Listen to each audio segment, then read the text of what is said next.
மருதுமுனை, கல்முனை, சாய்ந்தமருது, நிந்தவூர், அட்டாளச்சேனை, அக்கரைப்பற்று, திருக்கோவில், பொத்துவில், கோமாரி, பாணமை போன்ற பிரிவு மீனவர்களது வாழ்வாதாரத்தை மேம்படுத்தவும், வெள்ளத்தினால் பாதிக்கப்பட்டதும் வருமானத்தை இழந்ததுமான மீனவர்களுக்கு மானிய அடிப்படையில் அல்லது கடனாக ஏதும் உதவிகளை செய்ய அரசு நடவடிக்கைகளை மேற்கொண்டுள்ளதா அல்லது நடவடிக்கைகளை மேற்கொள்ளுமா, எவ்வாறு இந்த உதவிகளை பெற்றுக்கொள்ள முடியும் என்று கேட்க விரும்புகின்றேன். MS අබ්දුල් වාහිද් මහතා දීවර ජලද සහ සාගර සම්පත් අමාත්‍යතුමාගේ ඇසීමට. கேள்வியை கேட்கின்றேங்க ஒரு சபாநாயகர் அவர்களே. கௌரவ சபாநாயகர் அவர்களே, முதலாவது கேள்விக்கான பதில்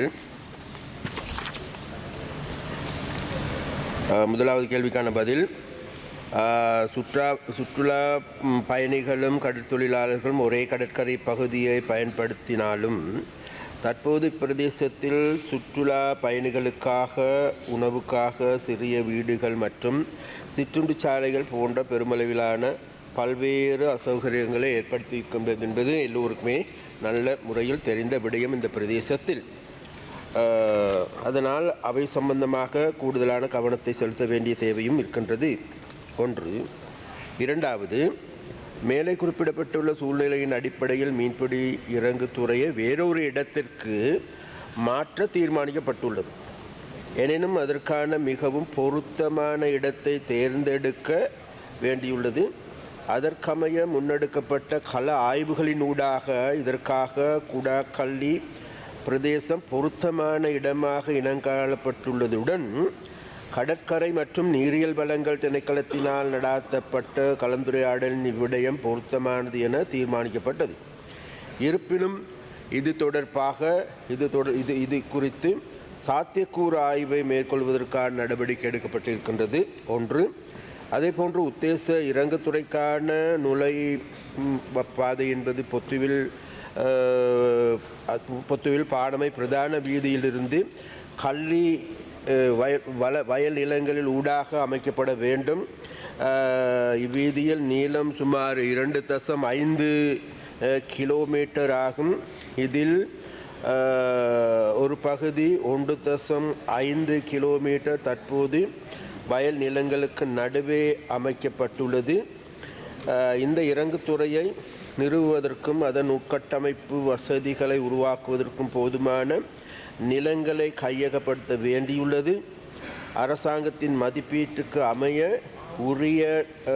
உரிய நட்டீட்டை பெற்றுக்கொண்டு வீதி அமைப்பதற்கான நிலங்களை வழங்குவதற்கான சம்பந்தப்பட்ட நில உரிமையாளர்கள் இதற்கான நிலங்களை கையகப்படுத்தும் பணிகளை பொத்துவேல் பிரதேச செயலாளர் மேற்கொண்டு வருகின்றார் என்பதையும் தெரிவித்துக் கொள்கின்றோம். புதிய இறங்குத்துறை அமைப்பதற்கான இடத்தினை பொருத்தப்பாடு குறித்து சாத்தியக்கூறு அறிக்கைகளையும் ஆய்வு செய்வதற்கான நடவடிக்கைகள் நாங்கள் எடுத்திருக்கின்றோம். அந்த சாத்தியக்கூறு அறிக்கை வந்ததன் பிறகு இது சம்பந்தமாக மேலதிகமான நடவடிக்கை எடுக்கப்படும் என்பதை நாங்கள் கூறிக்கொள்கின்றோம்.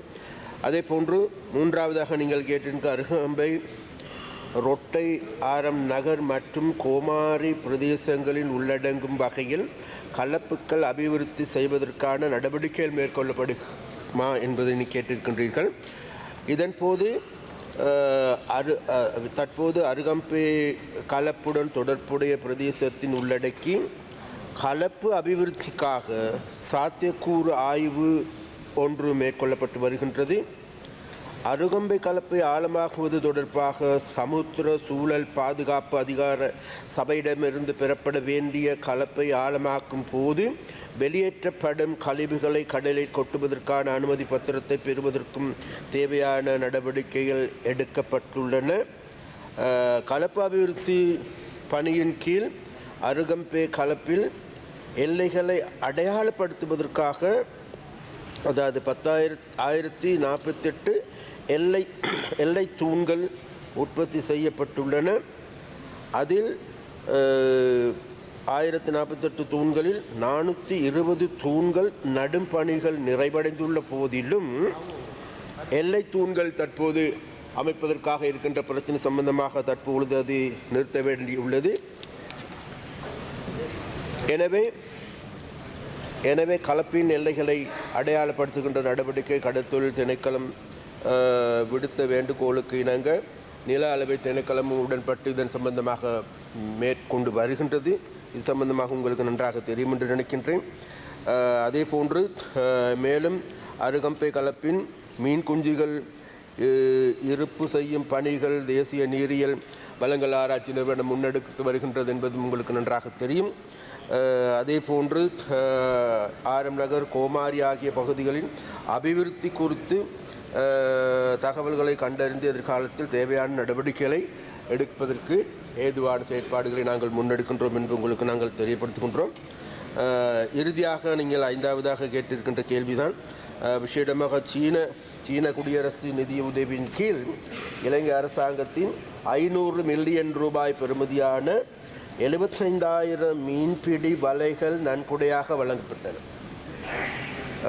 இந்த மீன்பிடி வலைகள் யாழ்ப்பாணம், கிளிநொச்சி, மட்டக்களப்பு, மன்னார், முல்லைத்தீவு, திருகோணமலை மற்றும் கல்முனை ஆகிய மீன்பிடி மாவட்டங்களில் தொடர்ச்சியாக கடற்தொழிலில் ஈடுபட்டுள்ள 12,500 மீனவர்களுக்கு பகிர்ந்தளிக்க நடவடிக்கை எடுக்கப்பட்டுள்ளது. இதற்கு மேலதிகமாக இந்த அமைச்சின் கீழ் இயங்கும் வரையறுக்கப்பட்ட சீனோர் அறக்கட்டளை மற்றும் நோட்சி நிறுவனம் ஆகியவற்றின் மூலம் உயர்தர மீன்பிடி படகுகள் மற்றும் மீன்பிடி வலைகளை உற்பத்தி செய்வதற்கான நடவடிக்கைகள் ஏற்கனவே ஆரம்பிக்கப்பட்டுள்ளது. தித்வா புயலினால் சேதமடைந்த வலைகள் மற்றும் சிறிய மீன்பிடி படகுகள் உற்பத்தி செய்தல் மற்றும் பழுது பார்க்கும் பணிகளை இந்த 2 நிறுவனங்களும் தற்போது ஆரம்பித்துள்ளன. இந்த தயாரிப்புகளை மீனவர்களுக்கு நியாயமான விலையில் பெற்றுக் கொடுக்க நடவடிக்கை எடுக்கப்படும். மேலும் அரசு வங்கிகள் ஊடாக சலுகைகளை பெற்றுக் கொடுப்பதற்கு ஏதுவான நடவடிக்கையும் எடுக்கப்பட்டிருக்கின்றது.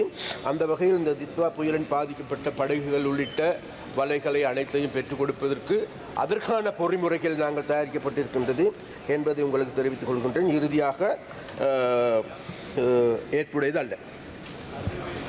ஒரு அமைச்சர் அவர்களுக்கு நன்றி. என்னுடைய மேலதிக முதலாவது வினா, அண்மையில் நாடாள ரீதியில் ஏற்பட்ட வெள்ள அனர்த்தம் காரணமாக நாட்டின் அநேகமான மீனவர்கள் பாதிக்கப்பட்டுள்ளதுடன் அவர்களது வருமான வழியும் இல்லாமலாக்கப்பட்டுள்ளது. குறிப்பாக அம்பாறை மாவட்டத்தின் பிரதானமான வருமானம் பெறும் வழியாக மீன்பிடி இருப்பதை தாங்கள் அறிவீர்கள்.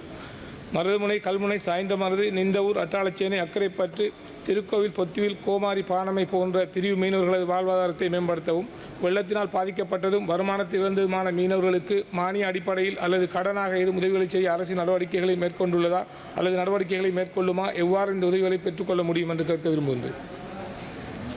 கௌரவ உறுப்பினர் அவர்களே, நீங்கள் சொல்வதில் உண்மை இருக்கின்றது. உண்மையிலேயே ஒரு புறம் எங்களுக்கு எல்லோருக்குமே தெரியும், பொதுவாக மீனவர்கள் ஒவ்வொரு காலங்களிலும் ஏற்படுகின்ற அனர்த்தங்கள் அல்லது கடல் கொந்தளிப்பு அல்லது புயலினால் ஏற்படுகின்ற பாதிப்புகளின் காரணமாக பல்வேறு பாதிப்புகளை சந்திக்கின்றார்கள் என்பது உண்மை. அதே போன்று விசேடமாக இந்த தித்வா புயலின் காரணமாக இன்றைக்கு நாடு முழுவதும் இருக்கின்ற மீனவர்கள் பாதிக்கப்பட்டிருக்கின்றார்கள்.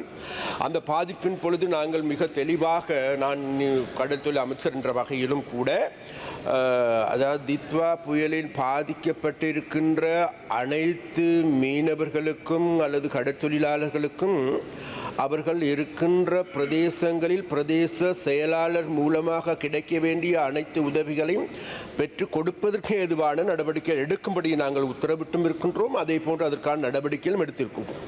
இருந்த போதிலும் கூட எங்களுக்கு எல்லோருக்குமே தெரியும், இன்றைக்கு பல லட்சக்கணக்கான மீனவர்கள் இருக்கின்றார்கள்.